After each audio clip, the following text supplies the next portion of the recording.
యెషయా గ్రంథము 49వ అధ్యాయము 14వ వచనాన్ని ఒకసారి చూద్దాము. అయితే సియోను, యెహోవా నిన్ను విడిచిపెట్టి ఉన్నాడు, ప్రభువు నన్ను మరిచి ఉన్నాడని అనుకొనుచున్నది. దేవుడి మాటలు దీవించును గాక. చిన్న ప్రార్థన చేసుకుందాం. దయగలిగిన మా తండ్రి, ప్రేమ కలిగిన దేవా, నీ ఘనమైన పరిశుద్ధ నామానికి వందనాలు, స్తుతులు, స్తోత్రాలు చెల్లిస్తూ ఉన్నాం నాయన. పరిశుద్ధ మందిరంలో నీ పాదాలను బట్టి అయా నీకు వందనాలు, స్తోత్రాలు చెల్లిస్తూ ఉన్నాం తండ్రి. నువ్వెంత నమ్మదగిన దేవుడు తండ్రి, దయా కృప కనికరాలు కలిగిన దేవుడు ప్రభువా. నీ నమ్మకత్వాన్ని మరొకసారి మా ఎడల రుజువు చేసుకున్నందుకై నీ వందనములు, స్తుతులు, స్తోత్రములు చెల్లిస్తూ ఉన్నాం. నువ్వు చేసిన మేలుని బట్టి నీకు వేల కొలది స్తోత్రములు చెల్లిస్తూ, ఇంకా మా బిడ్డలందరినీ కూడా ప్రభువా నీ భద్రతలో, నీ కాపుదలలో మీరు ఉంచమని మా ప్రభువును రక్షకుడైన యేసుక్రీస్తు నామములో ప్రార్థించి స్తుతించి అడిగి వేడుకొంచున్నాం తండ్రి. ఆమేన్. ఆమేన్. యెషయా గ్రంథంలో నుంచి దేవుని ప్రేమను గురించి ఈరోజు మనం ధ్యానం చేయబోతున్నాం. దేవుని ప్రేమ తన ప్రజల ఎల్ల ఎంత దీర్ఘశాంతం కలిగి ఉంటుందో, ఎంత సహనం కలిగి ఉంటుందో, ఎంత ఓర్పు కలిగి ఉంటుందో ఈరోజు దేవుని వాక్యంలో నుంచి 4 విషయాలు మనం ధ్యానం చేయబోతా ఉన్నాం. అయితే ఈ యెషయా ప్రవక్త ఇశ్రాయేలు జనాంగం గురించి, యూదా జనాంగమైనటువంటి దేవుని ప్రజల గురించి ఆయన ప్రవక్తగా ఉండి ఆయన ప్రవచనాన్ని, దైవ సందేశాన్ని అందించేటువంటి వ్యక్తిగా మనకి అనిపిస్తూ ఉంటాడు యెషయా ప్రవక్త. యెషయా గ్రంథం 1వ అధ్యాయము 1వ వచనం ఒకసారి చూద్దాం. యెషయా గ్రంథం 1వ అధ్యాయము 1వ వచనం. ఉజ్జియా, యోతాము, ఆహాజు, హిజ్కియా అయిన యోధారాజుల దినములలో యోధాను గూర్చియు యెరూషలేమును గూర్చియు ఆమోజు కుమారుడకు యెషయాకు కలిగిన దర్శనము. 2వ వచనం. యెహోవా మాట్లాడుచున్నాడు. ఇది కాబట్టి యెషయాకు కలిగిన దర్శనం. ఈ దర్శనము ఎవరు మాట్లాడుతున్నారంటే దేవుడు మాట్లాడుతున్నాడు. ఎవరి ద్వారా? యెషయా ద్వారా దేవుడు మాట్లాడుతూ ఉన్నాడు. యెషయాని దేవుడు ఎన్నుకొని ఈ యొక్క యెరూషలేములో ఉన్నటువంటి జనాంగం, యూదా జనాంగం లేదా ఈ రాజులకి ఒక సందేశాన్ని యెషయా ప్రవక్త ద్వారా ఆయన పంపిస్తూ ఉన్నాడు. మరి ఈ ప్రజల మధ్య యెషయా ఎలా జీవించాడు అనంటే యెషయా గ్రంథం 8వ అధ్యాయము 18వ వచనం కూడా ఒకసారి చూడండి. నేనును యెహోవా నాకిచ్చిన పిల్లలను సియోను కొండ మీద నివసించు సైన్యములకు అధిపతిగా యెహోవా వలన సూచనలుగాను మహత్కార్యములుగాను ఇశ్రాయేలీల మధ్య ఉన్నామో. చూడండి, యెషయాని దేవుడు ఎన్నుకొని పిలుచుకొని ప్రవక్తగా ఉంచి దేవుని యొక్క మాటలు ఈ ప్రజలకు అందించడానికి యెషయాని సాధనముగా ఉంచుకున్నప్పుడు యెషయా దేవుని మాటలు అందిస్తూ ఉన్నాడు. యెషయా దేవుని మాటలు అందించడం మాత్రమే కాదు, కానీ యెషయా యొక్క జీవితము కూడా ఎంత ప్రభావవంతంగా వారి మధ్య ఉందో 8-18 వచనం చదివినప్పుడు చాలా ఆశ్చర్యం వేసింది. ఇక్కడ ఒక పాఠం ఏంటంటే, మన మాటలు, మన బోధ మాత్రమే ప్రభావం ఉండకూడదు, మన జీవితము కూడా ప్రభావాన్ని చూపించాలి. మన మాటలు, మన బోధ మాత్రమే దేవుని వైపు ఉండేసి మన జీవితము ఇష్టానుసారంగా ఉండటానికి వీల్లేదు. మన బోధ ఎలా ఉంటుందో, మన మాటలు ఎలా ఉంటాయో, మన పనులు ఎలా ఉంటాయో, మన జీవితం కూడా అంత స్వచ్ఛంగా, అంత నీతిగా, అంత నమ్మకంగా, నిజాయితీగా, ప్రభు సాక్షిగా ఉండాలి. అది యెషయాలో ఉన్న ప్రత్యేకత. ఈయనలో ఉన్న ప్రత్యేకత అది అద్భుతం. ఎందుకంటే తన బోధ దేవుని మాటలే, తన జీవితం కూడా దేవుని జీవితమే. అది యెషయాలో. చాలామంది ఎలా ఉంటుంది, దేవుని ప్రేమ గురించి మాట్లాడతాం, దేవుని పరిశుద్ధత గురించి మాట్లాడతాం, దేవుని నీతి గురించి మాట్లాడతాం, దేవుని కార్యాల గురించి మాట్లాడతాం, దేవుని హృదయాన్ని గురించి మాట్లాడతాం, దేవుని ఆశీర్వాదాల గురించి మాట్లాడతాం. జీవితం మాత్రం దేవునికి మనకి తేడా కనపడుతూ ఉంటుంది, మాదిరి ఉండదు. ఉదాహరణకి చూస్తే బిలాము అనేటువంటి ప్రవక్తను గురించి మనం చూస్తాం. ఆయన మాటలేమో దేవుని మాటలు, ఆయన జీవితం మాత్రం సాతాను జీవితానికి సంబంధించిందిగా ఉంటుంది. ధనాపేక్ష కలిగిన వాడిగా కనబడతా ఉంటాడు. ఒకవైపు ఏమో ఇశ్రాయేలుని ఆశీర్వదించాలి, దేవుడు వాళ్ళని దీవించమన్నాడు, శపించమనలేదు అని మాట్లాడుతూనే ఉంటాడు. ఇంకొక వైపు ఏమో బేరాన్ని కుదుర్చుకునే వ్యక్తిగా, ఆశపడిన వ్యక్తిగా కనబడతా ఉంటాడు. ఉదాహరణకి గెహజీని కానీ మనం చూస్తే, గెహజీ కూడా ఎలా ఉంటాడంటే ఎలీషా దగ్గరికి వచ్చేసి దైవ సంబంధమైన మాటలు మాట్లాడతాడు. నీ దాసుడు ఇక్కడే ఉన్నాడయ్యా, నేను ఎక్కడికి వెళ్ళాను అంటాడు. కానీ తన అంతరంగము, తన జీవితం మాత్రం నయమాన్ని ఇచ్చేటువంటి ఆస్తి కోసం ఆశపడి అవి తెచ్చుకొని ఇంటి లోపల దాచిపెట్టుకొని ఇక్కడికి వచ్చి మాట్లాడిన వ్యక్తిగా ఉంటాడు. ఉదాహరణకి యూదా ఇస్కరియోతుని చూడండి. యూదా ఇస్కరియోతు కూడా ఎలా ఉంటాడు తెలుసా? నా చిలికాడా అని ప్రభు అంటాడు కదా, ఆయన బోధకుడా అని ముద్దు పెట్టుకుంటాడు. చూసేదానికి ఎలా ఉందో చూడండి, మాట తీరు ఎలా ఉందో చూడండి. కానీ ఆయన వెనక చేసిన పని ఏంటో తెలుసా? యేసయ్య ఒలీవల తోటలో, ఆ గెత్సేమనే తోటలో ప్రార్థన చేస్తూ ఉంటే శిష్యులతో ఇతను మాత్రం వెళ్ళేసి బేరాన్ని కుదుర్చుకున్న వ్యక్తిగా కనబడతా ఉంటాడు. ప్రభు అంటాడు, పేతురు కాసేపు మేలుకోలేవా, కాసేపు ప్రార్థన చేయలేరా అని చెప్పి ప్రార్థన అంతా చాలించి ఇక అయిపోయింది పోదామంటే అప్పుడు వీళ్ళందరూ ప్రభువుతో ఉంటే ఇతడు పెద్దలలో నుండి వచ్చెను అని రాయబడి ఉంటుంది. చూసావా ఎలా ఉందో? కాబట్టి ఈరోజు మనం ఆలోచించాల్సిన విషయం ఏంటంటే, దేవుని ప్రేమ గురించి చెప్పే ముందుగా, దేవుని ప్రేమ యొక్క గొప్పతనం ఏంటో చెప్పే ముందుగా మన జీవితాన్ని కూడా కొంత పరిశీలన చేసుకోవాల్సిన అవసరం ఉంది. యెషయా జీవితం ఒక అద్భుతమైనటువంటిది అన్నమాట, ఆశ్చర్యకరమైనటువంటిది.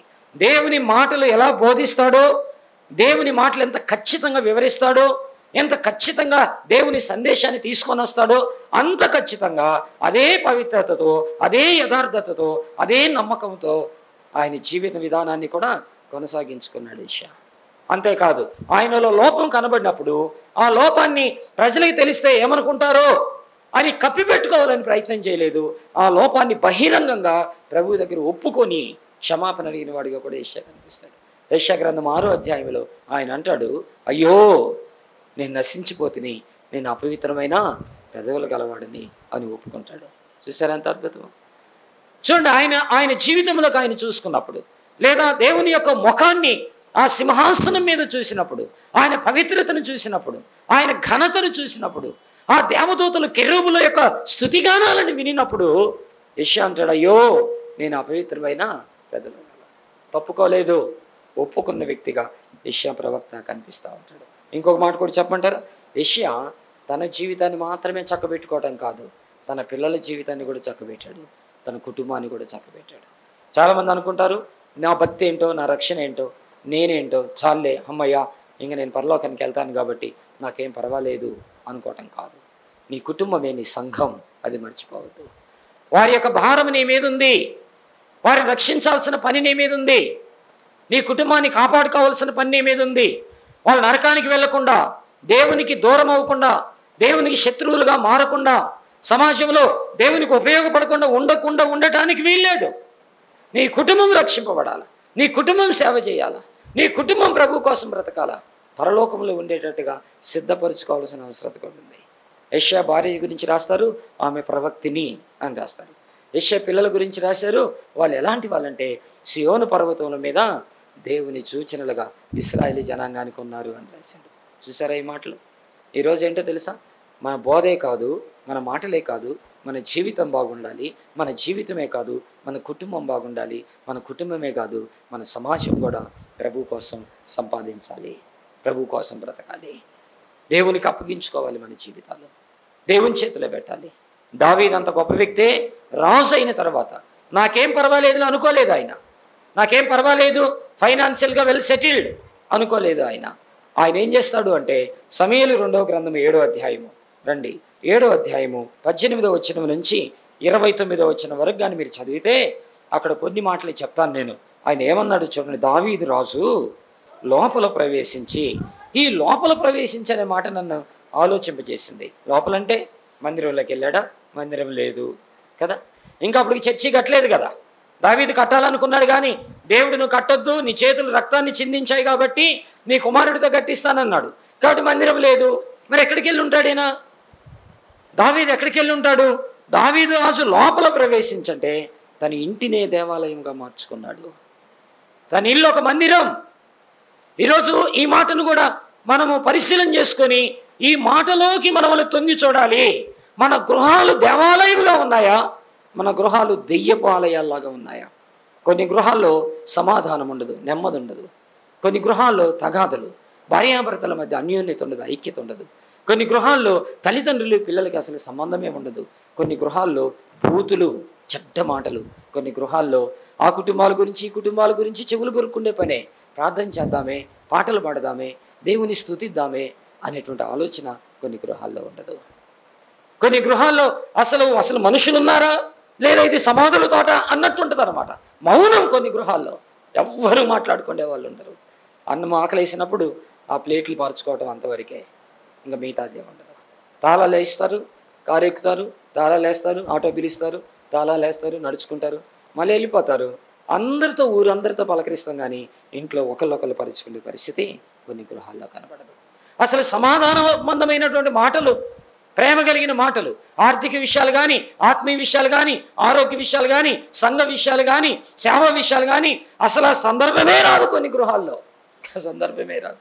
ఒకవేళ ఎప్పుడన్నా దైవ సేవకుడు దర్శించినప్పుడు, బంధువులు వచ్చినప్పుడు మాత్రము, ఏమే నీళ్ళి పాస్టర్ గారు వచ్చారు, టీ పెడుతున్నావా, కాఫీ పెడుతున్నావా, తినండి పాస్టర్ గారు, ఉండండి పాస్టర్ గారు, ఇలా మాటలు కలుస్తుంటాయి. కానీ ఒకరొకరు మనసు విప్పి మాట్లాడుకునే పరిస్థితి కొన్ని గృహాల్లో లేదు.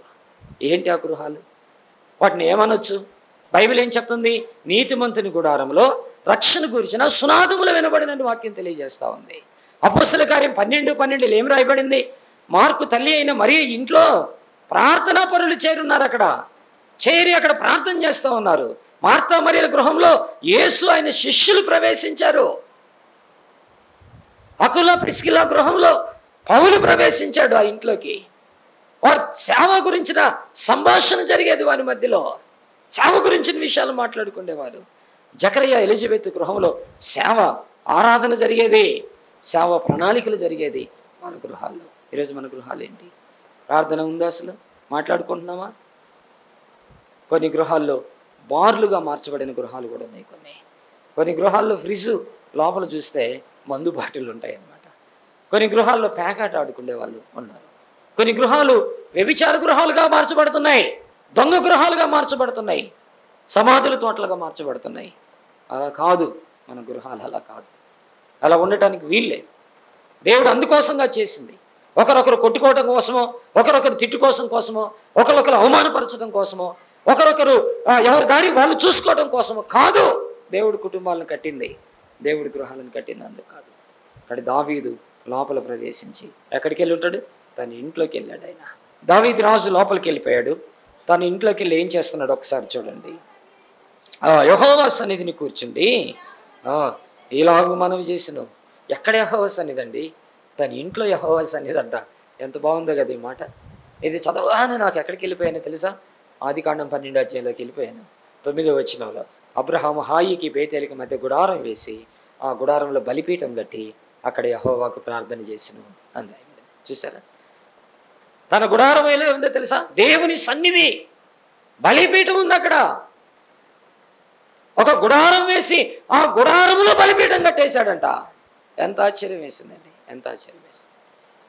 ఇంకా ఎక్కడికి వెళ్ళి సునేమీరాల దగ్గరికి వెళ్ళిపోయింది. ఆమె ఏం చేసిందో తెలుసా?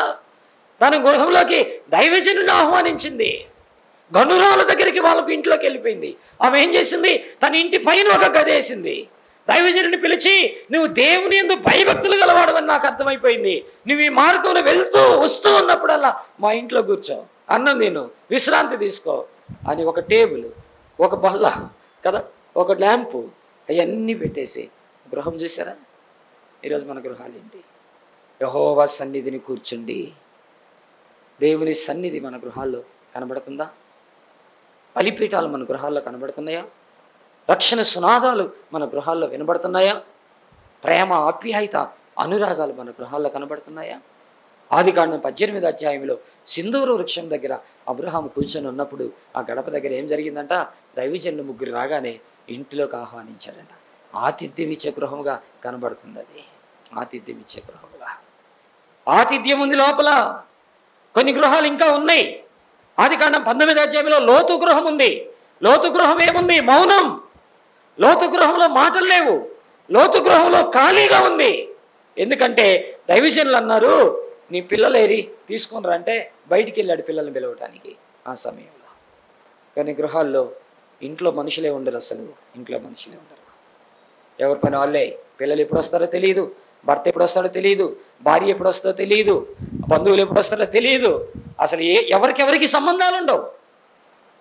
ఏదన్నా వస్తే ఒకరికొకరు పిలుచుకోవాలి. అర్జెంటుకి రారా, అర్జెంటుకి రామ్మాయి అనుకుంటే కానీ కుదరదు అనమాట. అలాంటి గృహాలు కూడా ఉండిపోయినాయి.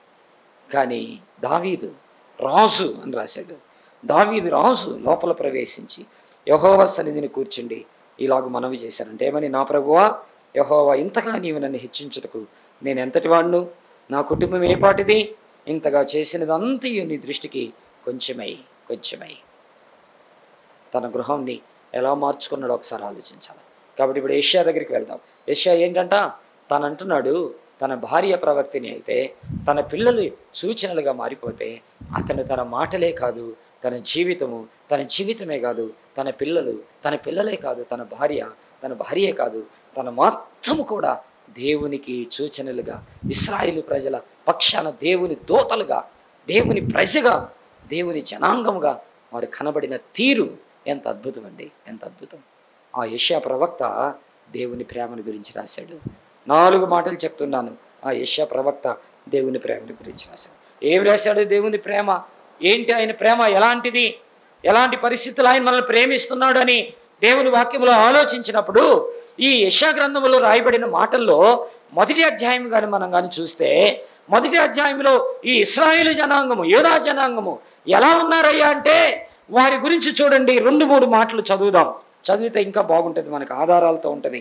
యెషయా గ్రంథం మొదటి అధ్యాయము చూడండి వాళ్ళు ఎలా ఉన్నారు అని అంటే 4వ వచనం, పాపిష్టి జనమా. ఏంటంటే వాళ్ళ అడ్రస్ ఏంటి? పాపిష్టి జనమా. 2వది ఏంటంటే వారు దోషభరితమైన ప్రజలారా, దుష్ట సంతానమా, చెరుపు చేయి పిల్లలారా. ఎలా పిలుస్తున్నాడంటే వాళ్ళని. ఏంటి వీళ్ళ క్యారెక్టరు, ఏంటి వీళ్ళ యొక్క గుర్తింపు అంటే ఆయన అన్నాడు, పాపిష్టి జనమా, దోషభరితమైన పిల్లలారా, దుష్ట సంతానమా, చెరుపు చేయి పిల్లలారా. వింటున్నారా ఈ మాటలు? ఇదండి వాళ్ళ పరిస్థితి. 5వ వచనం చూడండి. ఏంటంట, నిత్యము తిరుగుబాటు చేసేవాళ్ళు. ఇంకను తర్వాత ప్రతివాడు నడినెత్తిని వ్యాధి కలిగి ఉన్నాడు, ప్రతివాని గుండె బలహీనమైపోయింది, అరికాలు మొదలుకొని తల వరకు స్వస్థత కొంచెమైనా లేదు. ఎక్కడ చూసినా ఆ పదం అండర్లైన్ చేసుకోవాలి. ఎక్కడ చూసినా ఆ పదం చూడండి. ఎక్కడ చూసినా కూడా వాళ్ళ గురించి అంటున్నాడు.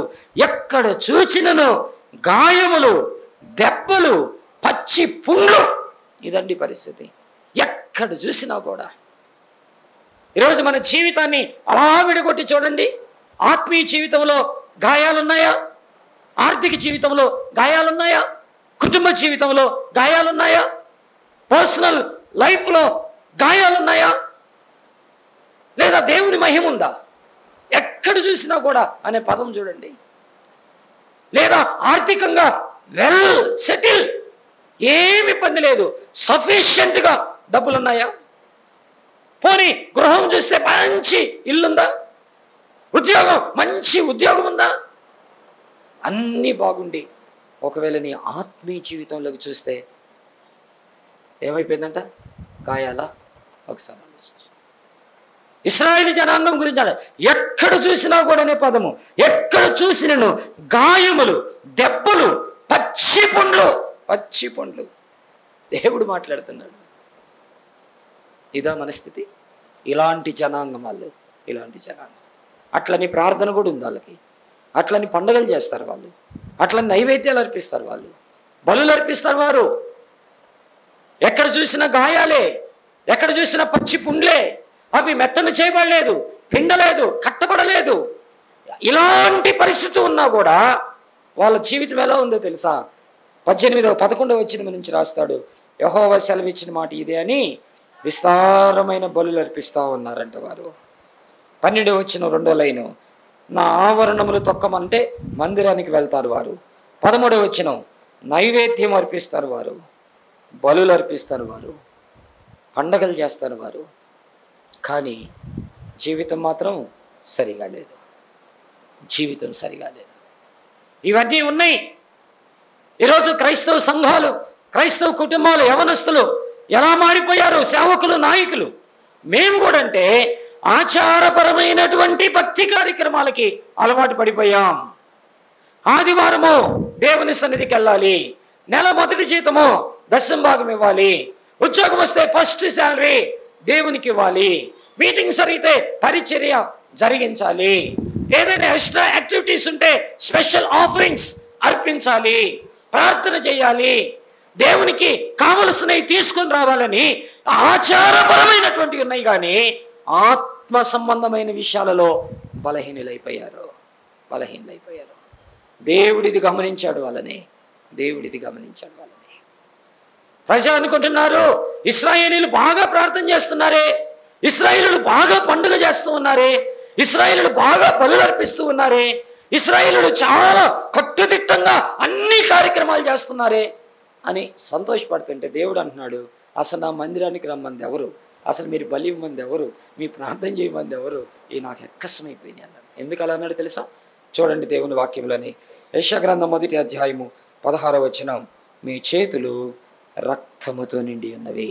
అది పాపము పాపమే, ప్రార్థన ప్రార్థనే, పాపము పాపమే, వాక్యము వాక్యమే, పాపము పాపమే, సంఘము సంఘమే. 2 రకాల జీవితాలు, ఇక్కడ ఒకటి అక్కడ ఒకటి, ఇక్కడ ఒకటి అక్కడ ఒకటి, పైకి ఒకటి లోపల ఒకటి, అందరి ముందు ఒకటి, ఎవరు లేనప్పుడు ఒకటి, సంఘములో ఒకలాగా, ఇంట్లో ఒకలాగా, ఆఫీసులో ఒకలాగా, కాలేజీలో ఒకలాగా, తల్లిదండ్రుల దగ్గర ఒకలాగా, భార్య ఉన్నప్పుడు ఒకలాగా, భర్త ఉన్నప్పుడు ఒకలాగా. ఇది జీవితం. ఇలాంటి జనాంగం, ఇలాంటి ప్రజలు, ఇలాంటి జనాంగము, ఇలాంటి ప్రజలైనటువంటి వీరికి దేవుడు మాట్లాడుతున్నాడు వాళ్ళతోటి. ఆయన ఏమని మాట్లాడుతూ ఉన్నాడు అని అంటే, ఇలాంటి జనాంగముతోటి, ఇలాంటి ప్రజలతోటి ఆయన ప్రేమని వ్యక్తం చేస్తూ ఉన్నాడు. ఏమని వ్యక్తం చేస్తున్నాడంటే, మొదటి మాట 49వ అధ్యాయము 15వ వచనములు అన్నాడు, మరువని ప్రేమ నాది అన్నాడు. ఏంటంట? మరువని ప్రేమ.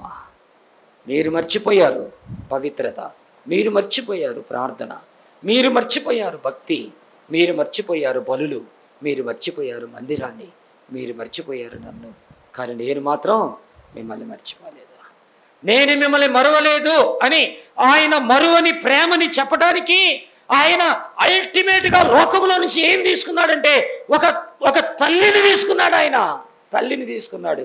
ఇప్పుడు ఆయన అంటూ ఉన్నాడు, స్త్రీ తన చంటి బిడ్డనైనా మరిచిద్దామో కానీ నేను మిమ్మల్ని మరువను అన్నాడండి ఆయన.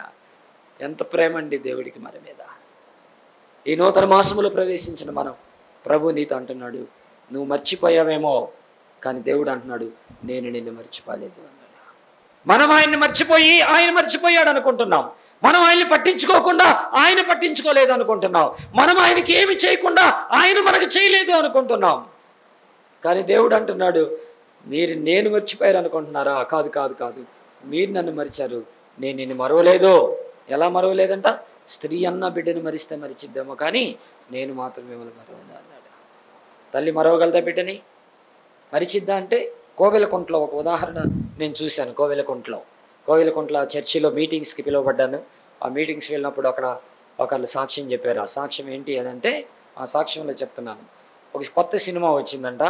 ఆ హీరో అంటే ఆమెకి చాలా పిచ్చి అంట. 2 పిల్లలంట ఆమెకి. ఒకడేమో చిన్న బిడ్డ సంకన వేసుకుంది, ఇంకొకడు కూడా చిన్న బిడ్డే నడవగలడు, చేయి పట్టుకుంది. టికెట్ కోసం క్యూలోకి వెళ్ళిందంట. అది చాలా రష్గా ఉందంట. ఏం చేయాలో అర్థం కాక ఈ బిడ్డని ఇటు సంకనేసుకొని టికెట్ తీసుకోవడానికి ఈ బిడ్డ చేయి తీసేసి టికెట్ తీసుకుంది. ఎట్లో కట్ట పోరాడి సినిమా టికెట్ అందుకుంది. వీడి సంగతి మర్చిపోయింది. ఈ నిన్న వదిలేసి సినిమా హాల్లోకి వచ్చింది. ఈయన మర్చిపోయింది, ఇంకా సినిమా హాల్లోకి వెళ్ళిపోయింది. ఆ సినిమా పిచ్చిలో పడి ఆ పాటలు, ఆ ఫైట్లు, ఆ డ్యాన్సులు అవన్నీ చూసి మురిసిపోయింది.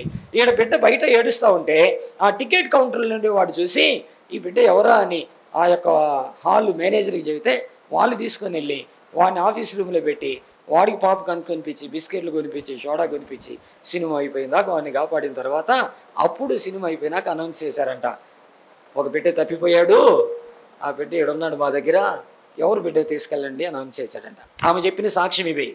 ఆమె చెప్పిన సాక్ష్యం, ఈ వాక్యం ఆమె గుర్తొచ్చిందంట. అప్పుడు మారిందంట. ఆమె తంటి బిడ్డని మరిచిద్దా తల్లి అంటే, మరవదని మనం అనొచ్చేమో కామంది, మరిచిద్దయ్యా నేను మరిచాను, సినిమా పిచ్చితోటి నేను మర్చిపోయానయ్యా బిడ్డని. అప్పుడు అనౌన్స్ చేస్తే అప్పుడు పట్టుకున్నాను నా కొడుకుని అని చెప్పింది. మరిచిపోయినా కూడా దేవుడు ఊరక వాడలేదు ఆ పదాన్ని. సరదాగా ఏదో ఉదాహరణకి ఎఫెక్టివ్గా ఉండాలని, బలంగా ఉండాలని వాడింది కాదు. ఈనాడు చాలా మంది తల్లులు చేయట్లేదా? పిల్లలను వదిలేయట్లేదా? అక్రమ సంబంధాలు పెట్టుకొని వెళ్ళిపోవట్లేదా? హత్య చేయట్లేదా? 9 మాసాలు కడుపులో మోసి అని ఆ బిడ్డలను చంపేసిన తల్లుల్ని ఎంతమందిని చూడట్లేదు? వదిలించుకోవాలనుకున్న వారిని ఎంతమందిని చూడట్లేదు? వెళ్ళిపోయిన వారిని ఎంతమందిని చూడట్లేదు? దేవుడు వాడాడు తల్లికి పోల్చి. తల్లన్న మరిచిద్దామో కానీ నేను మరోను, అది నా ప్రేమ. ఎలాంటి జనాంగంతో చెప్పాడు? పాపిష్టి జనాంగంతో చెప్పాడు, దోషభరితమైన జనాంగంతో చెప్పాడు, సర్ప సంతానంతో చెప్పాడు, మార్పు లేని ప్రజలతో చెప్పాడు ఈ మాట. మీరు నన్ను ప్రేమించట్లేదు, మీరు నన్ను మర్చిపోయారు, నా ప్రేమ మరువని ప్రేమ, మరువని ప్రేమ అని జ్ఞాపకం చేశాడు. అది మొదటిది, యేసయ్య మరువని ప్రేమ మన మీద చూపిస్తున్నాడు. రెండవది ఏమిటంటే యెషయా గ్రంథం 54వ అధ్యాయము 10వ వచనం, పర్వతములు తొలగిపోయినను మెట్టలు తత్తరిల్లినను నా కృప నిన్ను విడిచిపోదు, సమాధాన సంబంధమైన నా నిబంధన తొలగిపోదని నీ యందు జాలిపడి యెహోవా సెలవిచ్చుచున్నాడు. ఇప్పుడు చెప్పండి ఏంటంట? విడువని ప్రేమ. ఏం ప్రేమ అయింది? విడువని ప్రేమ. పర్వతములు తొలగిన మెట్టలు తత్తరిల్లిన నా కృప నిన్ను విడిచిపోదు. దేవుని కృప అంటే యోగ్యత లేని వారికి, అర్హత లేని వారికి, ఎందుకు పనికిరాని వారికి, ఇక లేదు అనుకున్న వాళ్ళని కూడా కృప అంటే అలాంటి వాళ్ళ మీద దయ చూపించి, అలాంటి వాళ్ళని హక్కును చేర్చుకొని, అలాంటి వాళ్ళకి నేనున్నాను అని అండ చూపించేదే కృప కదా. అండ చూపించేదే కృప కదా. అర్హత కలిగిన వారికి యోగ్యత కల్పించడం కాదు. అర్హత లేకపోయినా, యోగ్యత లేకపోయినా, ఉపయోగం లేకపోయినా ఇక అందరూ నెట్టేసి ఇది పనికిరాదు, వీడు పనికిరాడు, కుదరదు అనుకున్న వాళ్ళకి నాకు కావాలి, నేను మార్చుకుంటాను, నేను ప్రయోజకుని చేసుకుంటాను, నేను హత్తుకుంటాను, నేను ఎత్తుకుంటాను, నేను బలపరుచుకుంటానని ఆదికి తెచ్చేదే కృప. పర్వతాలు తొలగిన మెట్టలు తత్తరిల్లిన. ఎంత మంచి ప్రేమ అండి ఆయన ప్రేమ. చెప్పండి, ఏం ప్రేమ అంటే అయింది? విడువని ప్రేమ. విడువని ప్రేమ. మీకు ఒక మాట చెప్పంటారా? లూకాసు వార్త 15వ అధ్యాయంలో తప్పిపోయిన కుమారుడు తండ్రిని విడిచిపెట్టాడు, ఇంటిని విడిచిపెట్టాడు, అన్నని విడిచిపెట్టాడు, ఉన్నదంతా ఊడ్చిపెట్టుకొని తీసుకొని వెళ్ళిపోయాడు. కానీ ఆ తండ్రి మాత్రం ఆ బిడ్డ కోసమే ఎదురు చూస్తా ఉన్నాడు. ఎంత ప్రేమ అండి! ఆ బిడ్డ కోసమే ఎదురు చూస్తూ ఉన్నాడు. ఆ తండ్రి కొడుకుల మధ్య జరిగిన ఒక కాన్వర్జేషన్ కూడా మీకు చూపిస్తాను. లూకాసు వార్త 15వ అధ్యాయంలోనికి రండి. 15వ అధ్యాయము 11వ వచనము. మరియు ఆయన ఇట్లనెను, ఒక మనుష్యునికి 2 కుమారులుండిరి. వారిలో చిన్నవాడు తండ్రి ఆస్తిలో నాకు వచ్చు భాగమిమ్మని తన తండ్రిని అడుగగా అతడు వారికి తన ఆస్తిని పంచిపెట్టెను. కొన్ని దినములైన తర్వాత ఆ చిన్న కుమారుడు సమస్తమును సమకూర్చుకొని దూరదేశములకు ప్రయాణమైపోయి అతడు తన ఆస్తిని దుర్వ్యాపారము వలన పాడు చేసెను. ఈ 13వ వచనంలో జరిగిన సంభాషణ ఏం జరిగి ఉంటుంది? 13వ వచనంలో తెలుసా? కొన్ని దినములైన తర్వాత ఆ చిన్న కుమారుడు సమస్తమును కూర్చుకొని. ఇక్కడ జరిగింది కొన్ని దినాలైన తర్వాత. అంటే కొన్ని దినాలు ఈ మాట అడిగాడు తండ్రిని ఆ చిన్న కుమారుడు. వారిలో చిన్నవాడు, తండ్రి ఆస్తిలో నాకు వచ్చు భాగ్యమిమ్మని తన తండ్రిని అడిగాడు. అడగగానే తన తండ్రి మాట్లాడుంటాడు. ఏంటి నాయనా, ఎందుకు నాయనా, నీదే కదా, ఎందుకు రా నువ్వు, ఇన్నో చెప్పుంటాడు. లేదు నాకు ఇవ్వమనగానే ఆయన ఎక్కడెక్కడ భూములు ఉన్నాయో, ఎక్కడెక్కడ ఇల్లు ఉన్నాయో, ఎక్కడెక్కడ బంగారం ఉందో, ఎక్కడెక్కడ పొలాలు ఉన్నాయో, ఎక్కడెక్కడ స్థలాలు ఉన్నాయో అన్నీ తీసి రాసి ఆయనకి ఇస్తే ఆయన వెంటనే ఇవ్వలేదు. ఏం చేశారంట? కొన్ని దినాలుండి సమకూర్చుకొని అన్నాడు. అంటే ఏం చేశాడు? ఇంకా ఏముందో, ఇంకా ఏముందో, ఇంకా ఏముందో అన్ని పరిశీలన చేసుకున్నాడు. వాళ్ళని వీళ్ళని అడిగాడు, మా నాన్నకి ఇంకెక్కడుంది, మా నాన్నకి ఇంకెక్కడుంది, మా నాన్నకి ఇంకెక్కడుంది, అన్ని పరిశీలన చేసుకున్నాడు, అన్నీ తీసుకున్నాడు, అన్ని పక్కాగా ఇంకా ఎవరు క్లెయిమ్ చేయకుండా పక్కాగా ప్లాన్ చేసుకొని వెళ్ళిపోయాడు. ఇంత జరిగింది అయినా కూడా తండ్రి ఏం చేస్తున్నాడంట? వాని కోసం ఎదురు చూస్తున్నాడు. అది కదా విడువని ప్రేమ. అది కదా. ఇంత జరిగినా కూడా ఈరోజు ఇలా అనుకుందామా? దేవుని విషయంలో ఎంత ఘోరంగా ప్రవర్తించుంటావు నువ్వు. ప్రార్థన ఉందా నీ జీవితంలో? డైలీ డివోషన్ ఉందా? ఉదయం నిద్రలేయగానే మొదటి సమయం దేవునికి ఇస్తున్నావా? మొదటి మాట దేవునితో మాట్లాడుతున్నావా? మోకరించావా? దేవుని వాక్యాన్ని చదివావా? ఇన్ని సంవత్సరాలైంది నువ్వు బైబిల్ కొని, ఒక్కసారన్నా బైబిల్ కంప్లీట్ చేసావా? 10th క్లాస్ అయిపోయింది, ఇంటర్ అయిపోయింది, డిగ్రీ అయిపోయింది, పీజీ అయిపోయింది, ఇంజనీరింగ్ అయిపోయింది, డాక్టర్ కోర్స్ అయిపోయింది, ఎలిమెంటరీ స్కూల్ సెక్షన్ అయిపోయింది, హై స్కూల్ సెక్షన్ అయిపోయింది. కానీ బైబిల్ అయిపోయిందా? బైబిల్ అయిపోయిందా? చివరికి నీ జీవితం కూడా అయిపోయింది. ముసలితనంలోకి వెళ్ళిపోయావు. ఇక రేపో మాపో ప్రభు పిలిచే పరిస్థితిలోకి వెళ్ళిపోయావు. ఇంకా చెప్పంటారా? గుండె పని చేసే టైం అయిపోయింది. లివర్కి ఒక కెపాసిటీ తగ్గిపోయింది. కిడ్నీ కెపాసిటీ తగ్గిపోయింది. కళ్ళు కూడా మసకలు మారిపోయినాయి. చేతులు వణుకుతున్నాయి. అద్దాలు పెట్టుకుంటే కానీ అరగంటకు కూడా చూడలేని పరిస్థితి. అన్నీ అయిపోయినాయి. కానీ బైబిల్ చదవటం ఒక్కసారైనా కంప్లీట్ అయిందా? ఇది మన భక్తి. ఒకసారి ఆలోచించాలి. ఒక్కసారన్నా ఎంతగా దేవుని విషయంలో నిర్లక్ష్యంగా ఉన్నావో కదా. నీకు రావాల్సిన తిండి, నీకు రావాల్సిన ఆస్తి, నీకు రావాల్సిన బట్టలు, నీకు రావాల్సిన డబ్బు, నీకు రావాల్సిన ఆధిక్యతలు, నీకు రావాల్సిన ఘనతలు, నీకు రావాల్సిన అన్ని విషయాల్లో ఎక్కడా రాజీ పడని నీవు దేవుని విషయంలో ఆయనకు అందాల్సిన నీ దగ్గర నుంచి అందుతున్నాయా? ఆయనకి రావాల్సిన నీ దగ్గర నుంచి వస్తున్నాయా? ఆయనకి ఇవ్వాల్సిన సమయము ఆయనకి ఇస్తున్నావా? ఆయనకి ఇవ్వాల్సిన ధనము ఆయనకి ఇస్తున్నావా? ఆయనకి ఇవ్వాల్సిన గౌరవము, ఆయనకి ఇవ్వాల్సిన ఘనత నీ జీవితంలో నుండి ఆయనకు అందుతుందా? హలో, అయినా కూడా దేవుడు ఏమంటున్నాడు తెలుసా? పర్వతాలు తొలగిన, మెట్టలు తత్తలిన నా కృపను విడిచిపోదా. ఎందుకు? ఆయన మన కన్న తండ్రి కాబట్టి, మన కోసం ప్రాణం పెట్టాడు కాబట్టి, ఆయన మహిమనివ్వాలని, ఆయన రాజ్యంలో స్థానం ఇవ్వాలని, ఆయనతో కలిసి శాశ్వతంగా బ్రతకాలని. ఇచ్చిన మహిమని కోల్పోయిన మనం, ఇచ్చిన రూపాన్ని కోల్పోయిన మనం, ఇచ్చిన ఆశీర్వాదాన్ని కోల్పోయిన మనం మరలా తిరిగి అది అందించడానికి ఆయన ఎంత ప్రేమ చూపిస్తున్నాడండి. ఈరోజు వాళ్ళతో అంటున్నాడు ఏమని?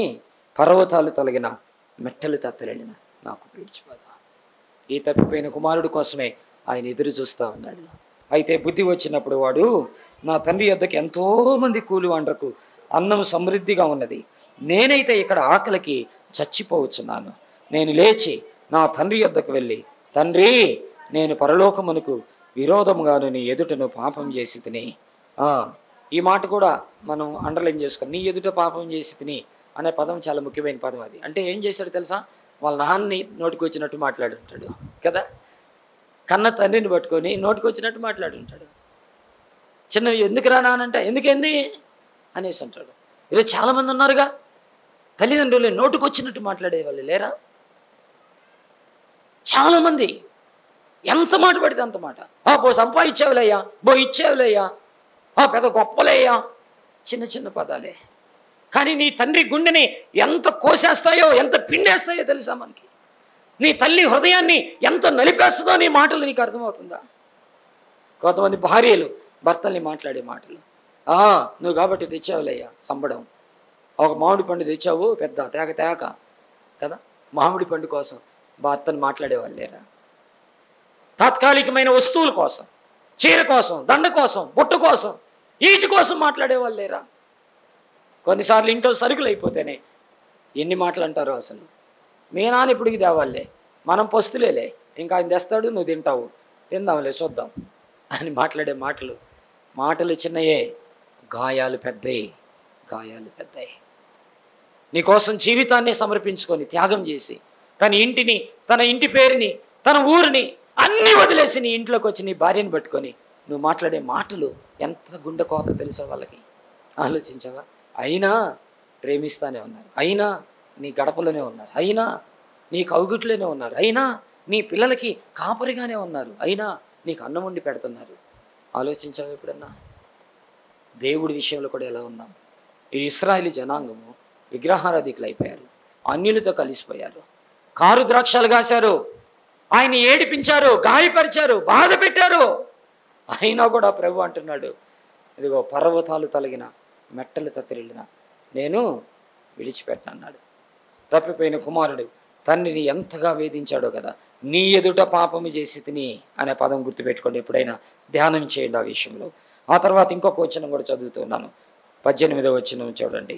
నేను లేచి నా తండ్రి యొద్దకు వెళ్ళి, తండ్రి, నేను పరలోకమునకు విరోధముగాను నీ ఎదుటను పాపం చేసి ఇక మీదట నీ కుమారుడిని అనిపించుకున్నట్టుకి యోగ్యుడని కాదు, నన్ను నీ కూలివానిలో ఒకడిగా పెట్టుకున్నవని అతనితో చెప్పుదని అనుకొని లేచి తండ్రి యొద్దకు వచ్చాను. వాడు ఇంకా దూరముగా ఉన్నప్పుడు తండ్రి వానిని చూచి అబ్బో కనికరపడి పరిగెత్తి, అది నాకు అనిపించింది ఇంకొక 20 సార్లు రాసినా బాగుండి అనిపిస్తుంది కదా. పరిగెత్తి అనే పదం ఎలా ఉంటాడంట?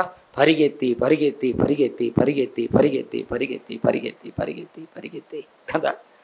కొడుకేమో నిదానంగా ఆలోచిస్తూ వస్తున్నాడు, వెళ్దామో వద్దా, ఏమన్నా అంటాడేమో, చేర్చుకుంటాడో లేదేమో, వాళ్ళు వీళ్ళు చూస్తారేమో, ఆయన ఈ కథ ఏంటి, ఈ స్థితి ఏంటని రకరకాలుగా ఆలోచించి అదేదంటారు చూడు పెళ్ళి నడకలాగా అలా తడబడుతూ నడుస్తుంటే తండ్రి మాత్రం ఏం చేశాడంట, పరిగెత్తి పరిగెత్తి పరిగెత్తి పరిగెత్తి పరిగెత్తి పరిగెత్తి పరిగెత్తి పరిగెత్తి పరిగెత్తి పరిగెత్తి పరిగెత్తి పరిగెత్తి ఏం చేశాడంట, మెడ మీద పడి ముద్దు పెట్టుకొని.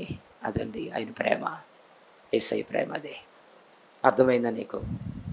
ఎన్నిసార్లు నువ్వు గాయపరిచినా, ఎన్నిసార్లు నువ్వు బాధ పెట్టినా, ఎన్నిసార్లు వేడిపించినా, ఎన్నిసార్లు ఆయన మనసు కష్టానికి గురి చేసినా ఆయన నిన్ను ప్రేమిస్తానే ఉన్నాడు. ఏ ప్రేమంట? మొదటిది మరువని ప్రేమ, రెండవది విడువని ప్రేమ, మూడవది ఎడబాయని ప్రేమ అయింది. ఎడబాయని ప్రేమ. ఎప్పుడు మనల్ని వదిలించుకోవాలనుకోడు, ఆయన వదిలిపెట్టాలనుకోడండి మనల్ని. అది ఆయనలో ఉన్న ప్రత్యేకత.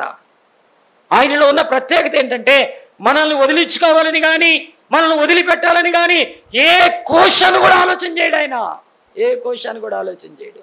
ఎలాంటి పరిస్థితి అంటే ఒకటి తక్కువ 40 కొరడా దెబ్బలు కొట్టి ముళ్ళ కిరీటం పెట్టి పక్కలో పళ్ళెముతో పొడిచి ఉమ్మేసి జుట్టులాగి బట్టలు ఉడదీసి హేళన చేసి శిలువల మీద వ్రేలాలు వేచేస్తే ఆయన నోట నుండి మొట్టమొదట వచ్చిన మాట, తండ్రి వీరేమి చేయుచున్నారు, వీరు ఎరుగరు కనుక వీరిని క్షమించు. వదిలించుకోవాలనుకోవాలా, వదిలిపెట్టాలనుకోవాలా. అది ఆయన ప్రేమ. అప్పుడు ఇంత చేశారు కదా అనుకోలేదు.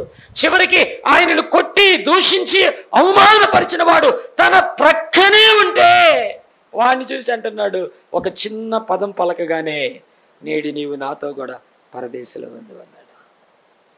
విడువని ప్రేమ అండి అయింది, ఎడబాయని ప్రేమ.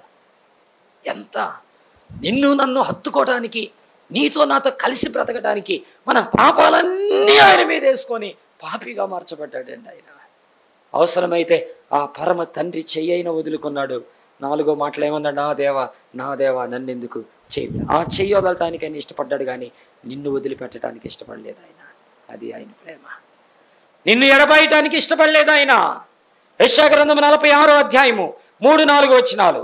యాకోబు ఇంటి వారులారా, ఇశ్రాయేలు ఇంటి వారిలో శేషించిన వారులారా, గర్భమున పుట్టినది మొదలుకొని నా చేత భరింపబడిన వారులారా, తల్లి ఒడిలో కూర్చున్నది మొదలుకొని నేను చంక పెట్టుకొని వారులారా, నా మాట ఆలకించండి, నా మాట ఆలకించండి. ముదిమి వచ్చు వరకు నిన్ను ఎత్తుకుని వాడని నేనే, తల వెంట్రుకలు నెరయ వరకు నిన్ను ఎత్తుకుని వాడని నేనే. నేనే చేసి ఉన్నాను, నేనే చంక పెట్టుకొని వాడను, నేనే నిన్ను ఎత్తుకొని వాడను, రక్షించువాడను నేనే. బాబా బాబా, అదండి ఆయన ప్రేమ, ఎడబాయని ప్రేమ. ఎక్కడి నుంచి మాట్లాడుతున్నాడు తెలుసు ఆయన? ఎక్కడి నుంచి అంట, తల్లి ఒడిలో కూర్చున్నది మొదలుకొని నేను చంక పెట్టుకొని వాళ్ళారా. నువ్వు మీ అమ్మ ఒడిలో కూర్చున్నావు. యేసయ్య ఎక్కడున్నాడు తెలుసా? మీ అమ్మ రూపంలో మీ అమ్మ దగ్గర ఉన్నాడు ఆయన. ఎందుకంటే ఆయన తల్లి కదా, తల్లి కదా. ఎవరో భక్తుడు పాట రాశాడు కదా, తల్లిలా లాలించును తండ్రిలా ప్రేమించును. ఎలాగంట? తండ్రి తల్లి ఆయనే కదా. ఆయన మన కన్న తల్లి కంటే ఎక్కువ ప్రేమ కదండి. బైబిల్లో రాస్తాడు, కోడి తన రెక్కల క్రిందికి తన పిల్లలని పిలిచినట్టుగా నేను ఎన్నో మారులు మిమ్మల్ని చేర్చుకోవాలనుకున్నాను కానీ మీరు వెళ్ళకపోతే అన్నాడు ఆయన. తల్లి ప్రేమ కన్నా మిన్నయైన ప్రేమ ఆయన ప్రేమ. ఆయన అన్నాడు, తల్లి ఒడిలో పెట్టినది మొదలుకొని చంకబెట్టుకొని వారులారా నా మాట ఆలకించండి. ఎప్పటి వరకు? ముదిమి వచ్చేంత వరకు నేను నీకు. ఏం చెప్పండి, ఏ ప్రేమ అయింది? ఎడబాయని ప్రేమ ఆయన. నీ వృద్ధాప్యంలో నీకు భయం వేయచ్చు కొన్నిసార్లు. ఈ బిడ్డలు పట్టించుకుంటారో లేదో, మమ్మల్ని చూస్తారో లేదో, వాళ్ళ బిజీ వాళ్ళది, వాళ్ళ కుటుంబం వాళ్ళది, వాళ్ళ పిల్లల్ని చదివించుకోవాలి కదా, వారు ఉద్యోగాలు చేసుకోవాలి కదా, వారు బ్రతకాలి కదా, ఇక మా గతి ఏంటో అనుకుంటున్నారేమో. యేసయ్య ఈరోజు అంటున్నాడు, నీ వృద్ధాప్యంలో ఆయన నిన్ను భరిస్తాడు, ఆయన నిన్ను మోస్తాడు, ఆయన నిన్ను ఎడబాయడు, ఆయన నిన్ను హత్తుకుంటాడు, నిన్ను ఎత్తుకొని నడిపిస్తాడు ఆయన. ఎవరికో చెప్పటం కాదు, ఎవరినో పెట్టడం కాదు, ఎక్కడో చేర్చటం కాదు. 4వ వచనంలో ముదిమి వచ్చు వరకు నిన్ను ఎత్తుకొని వాడను. చూడండి, నేనే అని ఎన్నిసార్లు రాస్తాడు చూడండి. నేనే నేనే నేనే నేనే నేనే 5 సార్లు రాశాడండి ఆయన. 5 సార్లు రాశాడు. ఆ ఒక్క వచనంలోనే చూస్తారా? మళ్ళీ ముదిమి వచ్చు వరకు నీ ఎత్తుకొని వాడను నేనే, తల వెంట్రుకల వరకు నెరయి వరకు నిన్ను ఎత్తుకొని వాడను నేనే, నేనే చేసి ఉన్నాను. చంకబెట్టుకుని వాడను నేనే, నిన్ను ఎత్తుకొని రక్షించువాడను నేనే, నేనే, నేనే, నేనే, నేనే. ఒకవేళ ఈరోజు నీ పిల్లలు నిన్ను వేరే వాళ్ళని, ఎవరో నర్సులను పెట్టావు, లేదా కాంపౌండర్లు పెట్టావు, పని వాళ్ళని పెట్టావు, అనాథాశ్రయంలో పెట్టావు, 10,000 కాదు 20,000 ఇచ్చావు, మా అమ్మని చూసుకో, మా నాన్న చూసుకో అని థర్డ్ పర్సన్ పెడతారేమో, కానీ ఆయన థర్డ్ పర్సన్ కాదు. ఆయనే ఎత్తుకునేవాడు, ఆయనే మోసేవాడు, ఆయనే భరించేవాడు, ఆయనే చూసుకునేవాడు. ఎంత ప్రేమ అండి యేసయ్యకి! ఇంకెందుకు భయపడాలి మనం? ఇంకెందుకు దిగులు పడాలి మనం? ఉద్యోగం లేదని, ఇల్లు లేదని, పిల్లలు లేరని, సంతానం లేదని, స్నేహితులు లేరని, అన్నదమ్ములు లేరని, అక్కదల్లు లేరని, తల్లిదండ్రులు లేరని, మాకు దిక్కెవరు లేరని అలా అనుకుంటే దేవుని అవమానపరిచినట్టే కదా మనం. ఆయన అన్నాడు, నేను నిన్ను ఎత్తుకునేది నేను. కాబట్టి చెప్పండి ఏంటంటే, మొదటిది మరువని ప్రేమ, విడువని ప్రేమ, ఎడబాయని ప్రేమ. 4వ మాట ఏంటంటే విమోచించే ప్రేమ అయింది. విమోచించే ప్రేమ. విమోచించడం అంటే మన కష్టాల్లో, మన బాధల్లో, మన శాపములో, మన నష్టములో, మన ఇరుకులో, మన ఇబ్బందుల్లో ఆయన జోక్యం చేసుకొని మనల్ని తప్పించి ఆయన ఉంటాడు. ఆ ప్లేస్లో ఆయన ఉంటాడు. బైబిల్ చెప్తుంది కదా, బండ సందులో నిలవగలిగిన వారు ఎవరు అంటే ఆ ప్రభువు నిలబడతాడు. ఆ బండ సందులో ఇరుకులో విశాలత కలిగి చేసేవాడు ఆయన. 10,000 మంది నీ మీదకి దండి తెచ్చిన అపాయం నీ దగ్గరికి రాదు. నీ కుడి ప్రక్కన, నీ ఎడం ప్రక్కన 1000 మంది కూలిపోయినా కూడా అపాయం నీ దగ్గరికి రానిడు ఆయన. సింహాల బోనిలో వేస్తే నిన్ను సింహముగా మార్చి అక్కడ నిలబెడతాడు ఆయన. నిన్ను సింహముగా మార్చి అక్కడ నిలబెడతాడు ఆయన. చెరసాలలో ఉంటే దేవదూత ఆయన అక్కడ ఉంటాడు.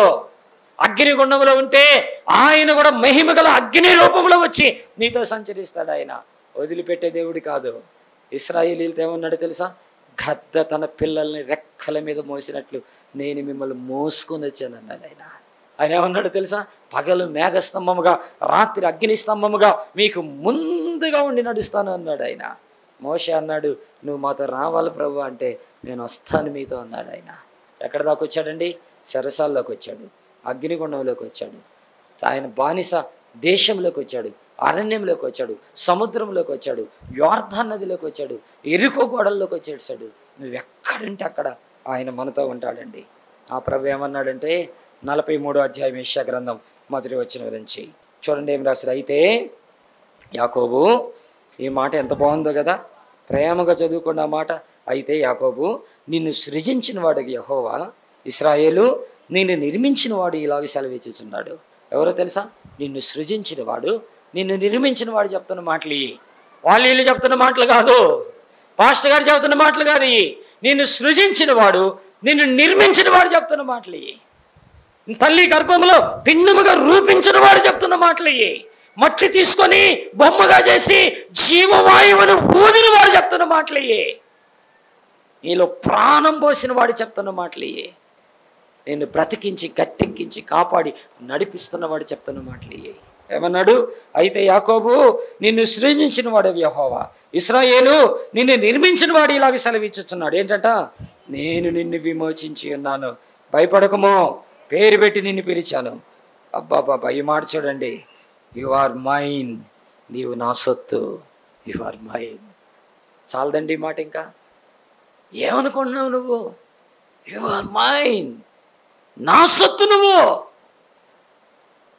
నా బిడ్డవు నువ్వు, నాది. ఎంతకైనా తెగిస్తా నేను. దావీదు ఏం చేశాడండి? ఆయన గొర్రె పిల్ల కోసం ఏం చేశాడండి? సింహాన్ని, ఎలుగుబంటిని చీల్చేశాడండి. దావీదు ఏం చేశాడండి? తన ప్రజల్ని ఎదిరించే గొల్లియాతని ఒక్క రాతితో కొట్టి పడేసేసాడండి. ఊరుకుంటాడా?